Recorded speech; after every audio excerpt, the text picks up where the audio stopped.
So, All right. Good morning, good afternoon, or good evening, wherever you may be in the world.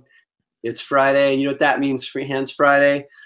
Session number 83 coming at you live. And this is Gene Perry coming to you from Santa Monica, California. What is it? August 25th.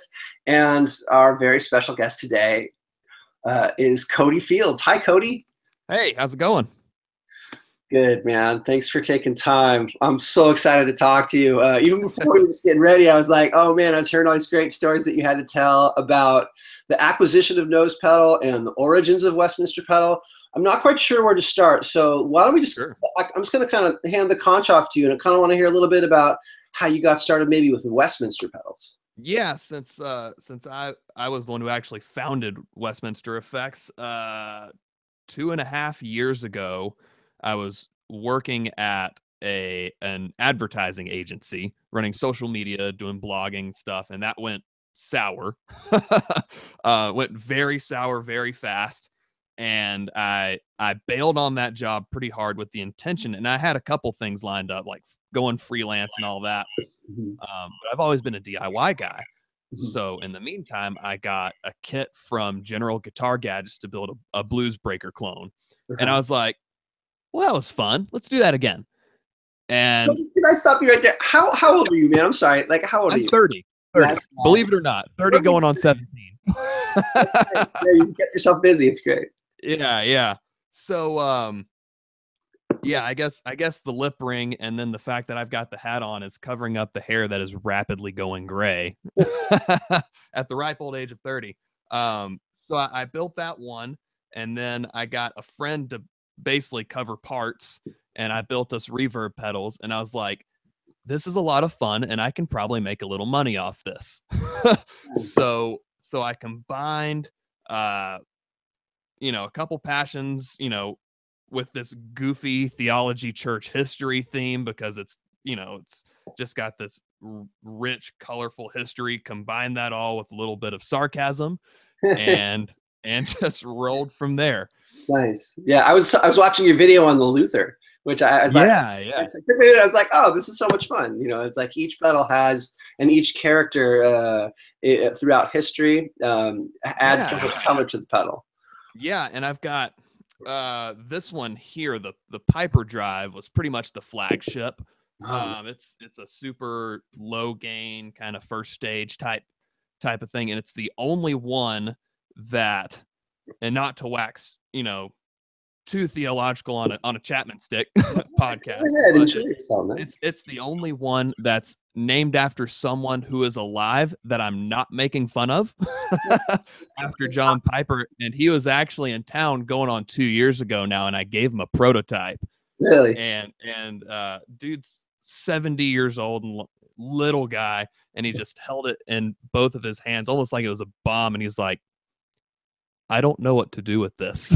I was like, well, if you ever learn how exactly what to do with it, right? Yeah, so I said, if you ever learn how to play guitar, you can use this to change how it sounds, or you can use it as a paperweight.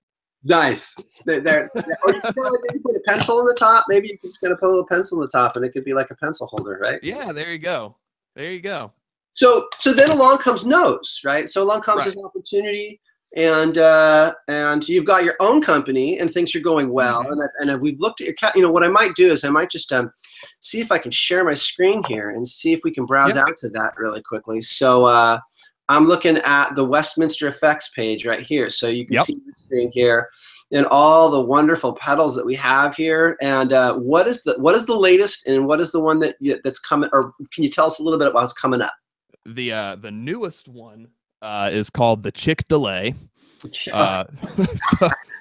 So in the Christian world, we are obsessed with Chick-fil-A. Yeah. The good thing is that this pedal does work on Sundays, and it's basically like taking two delay pedals in series and smashing them into one, and it's a whole lot of fun. Kind of has a multi-head tape delay feel. Also has tails. So nice. when you stomp off, if you get to a bridge and you want to get really ambient or something like that, and then once it starts building back up, you want to not be ambient, you don't get that abrupt cutoff. Gotcha. So that was the thinking behind that. The next one that I'm going to be releasing, and I guess this is exclusive for you, because I haven't announced this on my page. I didn't know we had an exclusive. Yeah, there you go. It's going to be called the Sibbs 30, so named after Richard Sibbs, the 17th century English guy.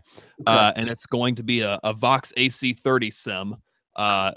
You can run it as an overdrive, but you can also turn on a cab sim and it'll have an XLR out, so you can use it to actually simulate an AC30 going direct into the board. So now, something else that would be of value is if you've got guys that are using these 8 and 9 string guitars, is they'll get that extra bandwidth, right? Is that part of the program, or is that something that was considered? That may be, and this is something where I may need to send you something to try out.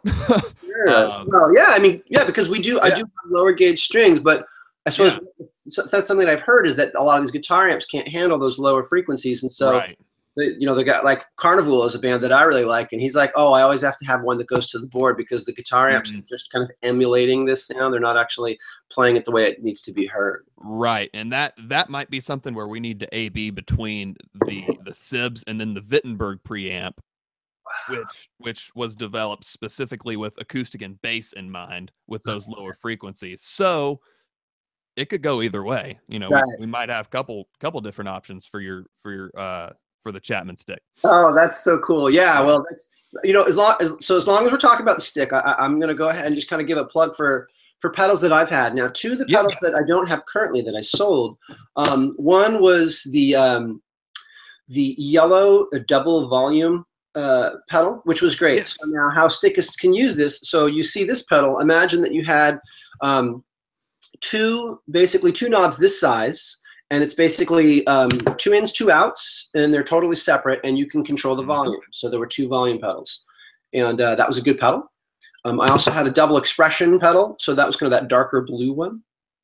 And then finally, and this may have been pre-acquisition, but I asked for a pedal none more black. So if you're from Spinal Tap, you know that there's no pedal that is more black than this pedal. It's the saddest of all pedals also. So this is great. Sorry. The important question is, does it go to 11? It doesn't not go to 11. I can't, okay. We can extrapolate. We can be okay with that. Anyways, okay, so where to start? Okay, so this pedal is great. It can be used so many different ways by stickists, and perhaps the most valuable option is that it can. I use it as a master gain.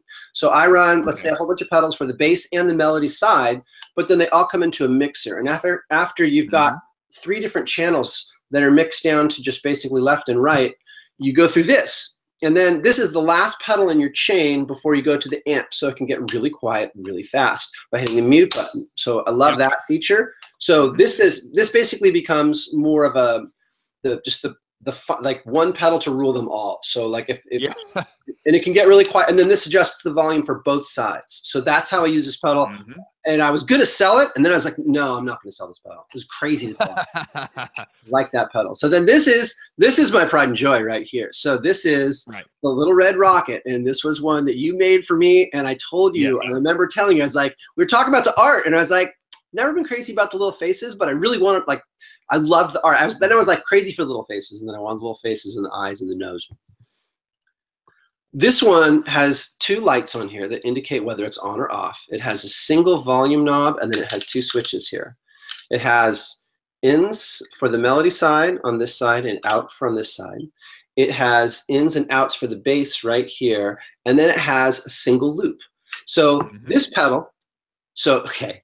And I'm like, we traded emails, and it was like so exciting to talk about. But really quickly, like, this pedal is intended for a large pedal board. So it is presumed that you have a volume pedal for your right side melody, and that this bass is for the bass side. So you can adjust the bass side of your Chapman stick. Even better, it's got the mute switch like this one has, so I can mute both sides. So that's also very handy. And then finally, it's got this, the kind of the plus one to it is it's got a single loop out, so I can loop this out to like an overdrive. Excuse me. And then click on this one right here, which activates the overdrive. So and that's on the melody side. So extremely versatile, right? Like, would a guitarist know what to do with this? I don't know, you know. Probably not. We're not that smart. Like in a stereo sense, but anyways, I got this pedal. I showed you the picture of the little red rocket, this little trophy that I won, and I was so proud of it. And I showed it all the people at JPL, and they were just like, "That's so cool! You have your own brand of pedals." And I was like, "Yeah." And that's where I kind of started nerding out. I was like, "I'm making something for a guy at the JPL." Like, what? Because I always watch stuff like the PBS Space Time YouTube, and I've read a couple of Michio Kaku books, stuff like that. Like my interests are fairly diverse. I can tell you're a reader. Yeah, you go from theoretical physics to theology to baseball, and I nerd out on all of it. And but that's one of the fun things about Nose is Westminster has the more proper effects. But then you get into Nose, and people say, "Hey, I have this really specific need that literally no one else in the world will even think of. Can you make it happen?" And the answer is usually yes, and sometimes it's no, that's literally impossible. Let me tell you why it's impossible and why we need to do something else. Yeah. So you yeah, I like that. I mean, like you have a relationship with people, and you kind of and like, this is what you can and can't do. Right, and you kind of get people's stories. You see very specifically how they're gonna attempt to do something. And yeah, it's just opens you up to how with guitar or a Chapman stick, there's really no right or wrong way to do stuff, and that's one of the really fun things about it. Yeah, I know. I'm kind of scrolling through the catalog of pedals here, and they're all so diverse and unique. And and see, there's my guy right there. And then this is also one that I had, but it had the smaller knobs. So what I've found is that it's kind of it's a pedal that no one may hear, but for the player, it's all about control and all kind of customization. And so my new board is considerably smaller, but I have much more control of it, and that's due in large part to these various different kind of control pedals. And like the Nummore Black pedal definitely plays a role in that, as does the Little Red Rocket. Yeah, and right there, you just scrolled past it. If you go back down, I think probably my favorite one is that pedal order swapper, where you have your in and out, and then a send and return on two different sides, and you decide, if you want your fuzz or your phase to go first, or if you got two different overdrives you like to stack, or maybe an overdrive and a boost. You just stomp on that, and it switches which one comes first. You can come up with all kind of different tonal palettes with that, whether delay before reverb or whatever. It's just a lot of fun. Yeah. Oh yeah, it's very versatile and it's unique, right? And it's like, I feel like everyone is like looking for something. They're looking for their own sound, right? They're looking for something new, right? We see here. I kind of want to hear about the acquisition of Nose. Like, how did that come about? Last Thanksgiving, we were at the in-laws' house, and my father-in-law all of a sudden was asking a lot more questions about Westminster than usual. Like normally it would be, hey, how's it going with that? Staying busy? Yeah, cool. Hey, I got this new thing. And as we were walking out the door after a lot more conversation, he's like, let me know if you want an investor. Okay.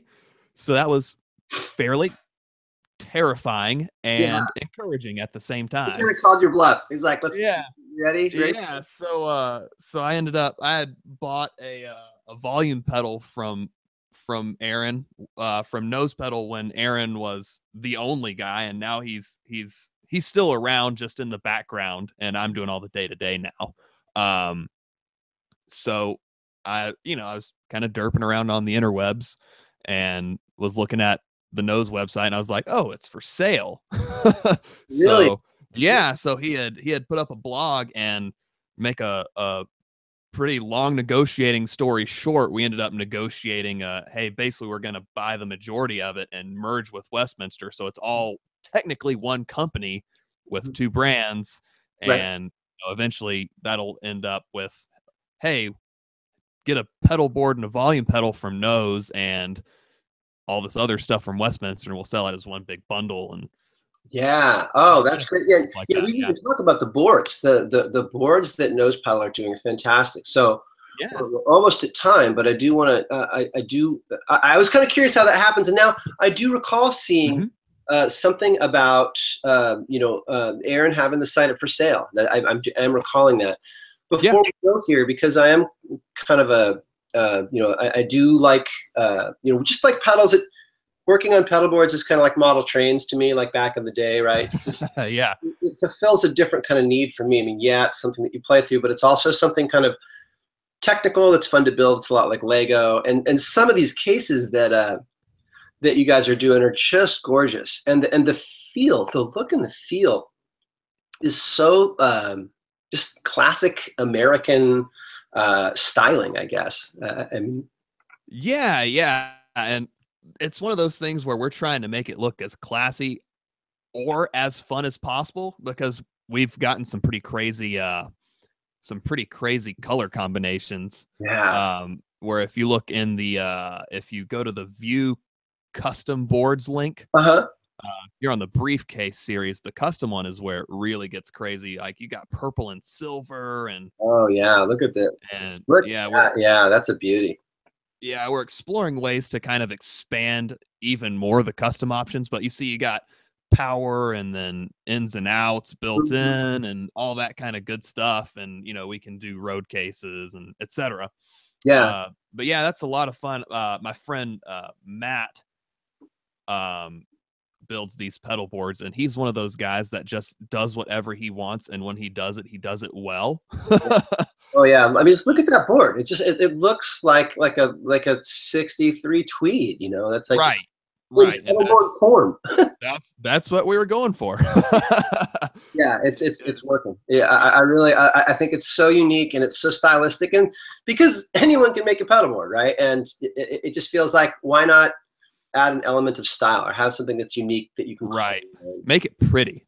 Yeah, for sure. Yeah. Well, Yeah, cool. so that like it, and it's fun because like the tweed and brown is really popular among country guys. And then you get stuff like the carbon fiber style Tolex. You get a lot of metal and hard rock guys.